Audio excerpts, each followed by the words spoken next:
हमारी जो स्वामिनी जो है, इनके जो चरणों का आश्रय लेता है, तो चिंतामणि का तात्पर्य होता है चिंतित वस्तु को प्रदान करने में समर्थ। आपका जब आश्रय पुष्ट हो जाएगा किशोरी जी के गोरे चरणारविंद में, तो लौकिक, पारलौकिक, अलौकिक सब चिंताओं की पूर्ति हो जाएगी। जो आप चिंतन करोगे, कोटि कल्प तरु भी समानता यहां के लता और रज के बराबरी नहीं कर सकते। फिर स्वामिनी जी के अद्भुत महामहिम गोरे चरणारविंद की, जिसने श्री लाडली जी के गोरे चरणों का आश्रय लिया, तो शाप, ताप, रोग, शोक, दारुण दुखहारी। क्यों? क्योंकि लाल इष्ट दुष्ट दलन कुंज भवन चारी, श्याम हृदय भूषण जित दूषण हित संगी, श्री वृंदावन धूरि धूसर रास रसिक रंगी, शरणागत अभय विरद पतित पावन बाने, व्यास से अति अधम आतुर को न श्रमाने। श्री राधा प्यारी के चरणारविंद शीतल सुखदायी। जो गोरे चरणारविंद का आश्रय लिए हैं, कोई भी साप, दैहिक दैविक भौतिक ताप या भूल चूक हो जाने पर कोई पाप, कोई भयानक प्रारब्ध रोग, दंड, कोई भी उस पर अपना प्रभाव नहीं दिखा सकता। आ सकते हैं पर निष्प्रभावित हो जाएंगे, क्योंकि प्रियाजू के चरणों का आश्रय ले। मुरली मनोहर आज तक जितने भी महापुरुष हुए हैं, चाहे ज्ञान मार्ग के हो, चाहे योग मार्ग के हो, या भक्ति मार्ग के हो, या प्रेम मार्ग के हो, इन्हीं की चरण रज के प्रभाव से ही वो तत्वबोध, वो परमात्म बोध, वो भगवत साक्षात्कार या भगवत प्रेम, कहीं भी कोई भी उपासना कर रहा हो, ये सब इनकी चरण रज का प्रताप। यत पाद पंकज पराग निषेवता, योग प्रभाव विधता अखिल कर्म बंधा।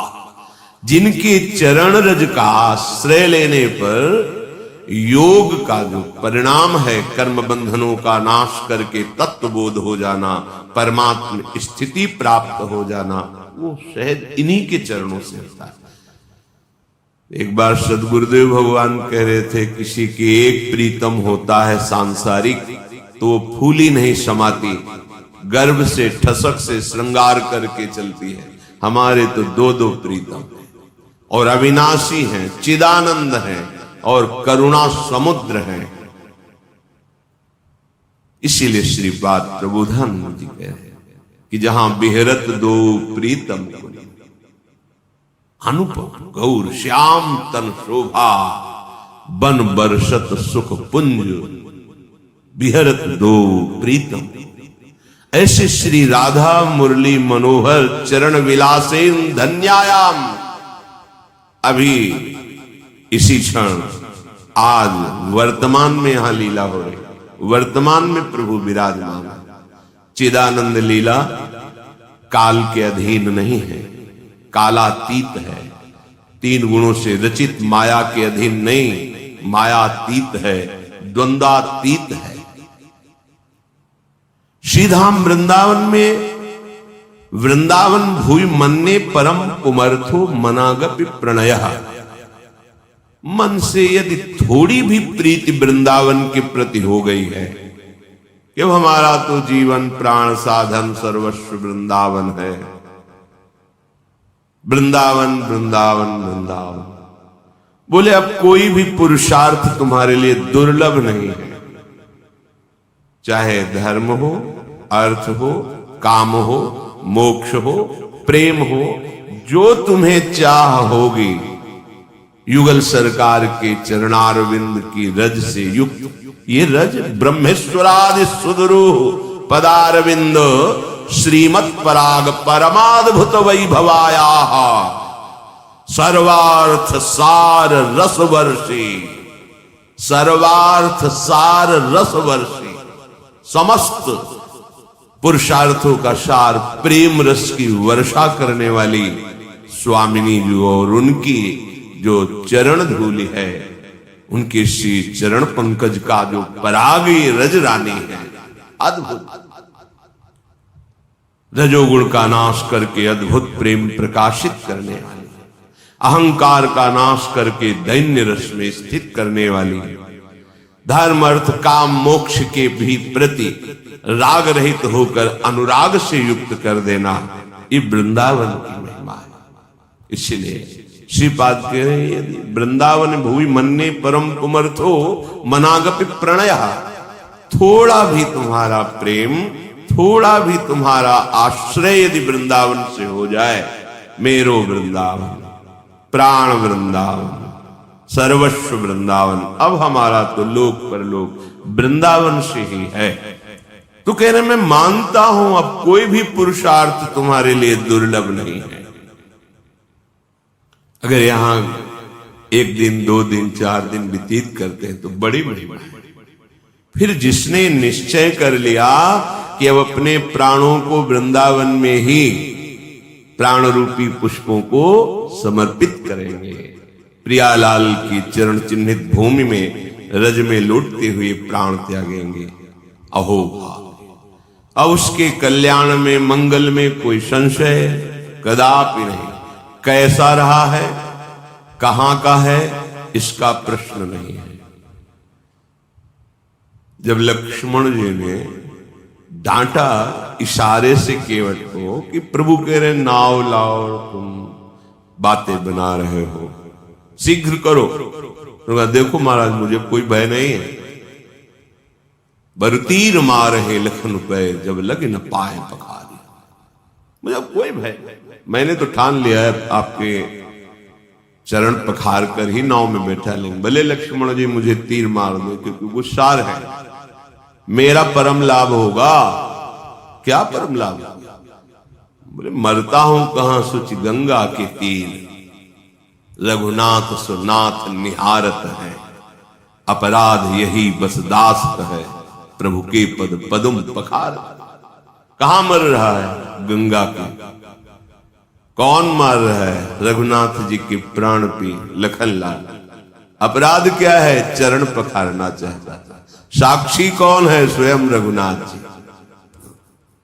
कह रहा मुझे कोई भय नहीं। अब फिर जहां हमारे प्रिया प्रीतम विहरण कर रहे हैं, उनका महल, उनके दरवाजे पे हम प्राण त्याग रहे, हमारी गति, हमारी कोई चिंता नहीं, निश्चिंत हो जाओ।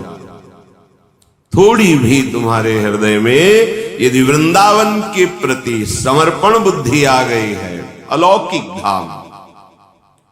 ध्रुवदास जी कह रहे सकही तो वृंदा विपिन बसी, छिन छिन आयु बिहात, ऐसो समो न पाइए, भली बनी है घात, छाड़ी स्वाद सुख देह के, और जगत की लाज, मन ही मारी तन्हारी के, वृंदावन में गाज। वृंदावन के बसत ही, अंतर जो कर आनी, तिह सम शत्रु नौर को, मन बच के यह जानी। ध्रुवदास, यदि तुम्हारा तनिक भी पुरुषार्थ प्रबल हो रहा है तो एक काम करना, तुम जितना समय वृंदावन में व्यतीत कर लो वही तुम्हारा परम मंगलमय समय, समय व्यतीत करने की बात कर रहे हैं। साधना भजन ये सब अलग, जैसे बने वैसे तुम वृंदावन में समय व्यतीत कर रहे हो।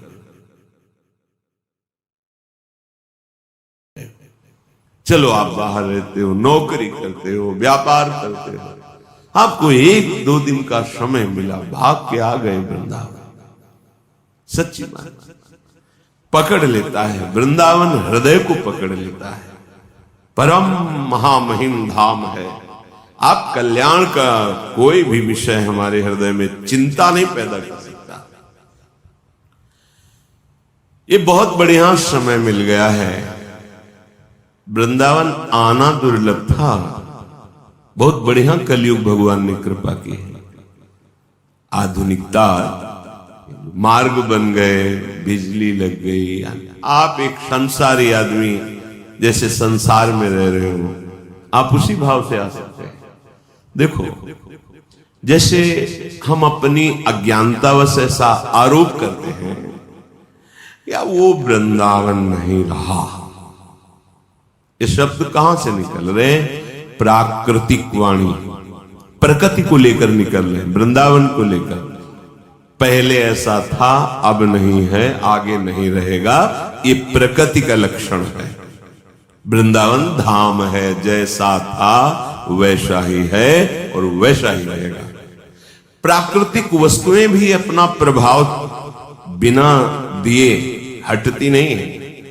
किसी भी प्राकृतिक वस्तु का संयोग कीजिए, आप थोड़ा विवेकवान हैं तो आप देखेंगे उसकी आसक्ति आपके चित्त में रह गई। वस्तु तो चली गई, भोग तो चला गया, व्यक्ति तो चला गया, स्थान परिवर्तन हो गया, पर उसकी स्मृति, उसकी आसक्ति है प्राकृतिक वस्तुओं की। फिर धाम तो चिदानंद में ही अपना प्रभाव क्यों नहीं दिखाएगा? आप किसी भी भाव से आए हैं, धाम तुम्हारे भाव की अपेक्षा नहीं रखता। धाम नाम ये बड़े महामहिम है, भाव को भाव अनखा। चलो वृंदावन चलते, घूम आते हैं, आओ स्वागत करो, तुम्हारे पाप नष्ट होंगे, तुम्हारा हृदय पवित्र होगा, प्रभु की कृपा प्राप्त होगी। ये धाम है। और कहीं सावधानी से सेवन कर ले गए तो प्रेम प्रकट कर देगा। ऐसो समो न पाइए, बहुत कठिन, बहुत कठिन वृंदावन में आना था। फिर वृंदावन में रहना तो अत्यंत कठिन था। बिना प्रियालाल की प्राप्ति की आसक्ति वाले महापुरुष के यहां कोई रह नहीं सकता था। अगर रोटी भी चाहिए तो मथुरा या दूर दूर जाकर के भिक्षावृत्ति के द्वारा एक एक टुकड़े, क्योंकि सब भिक्षावृत्ति का ही था। तो अब ब्रजवासी के यहां मान लो 100 महात्मा गए। आप किसी भी भाव के, कैसे भी भाव से आ तो जाइए, भाव तो यहां बाजार में थोड़ी मिलता है। भाव धाम देता है, नाम देता है, रूप लीला देता है। श्रीपाद जो प्रबोधानंद जी महाराज संस्कृत में कह रहे हैं, महापुरुषों में, उसे पदों में, हिंदी के दोहों में वर्णन किया। ये रसिक महापुरुषों की वाणी, वेद रसिकन की वाणी, धाम के प्रेम रस का प्रमाण रसिकों की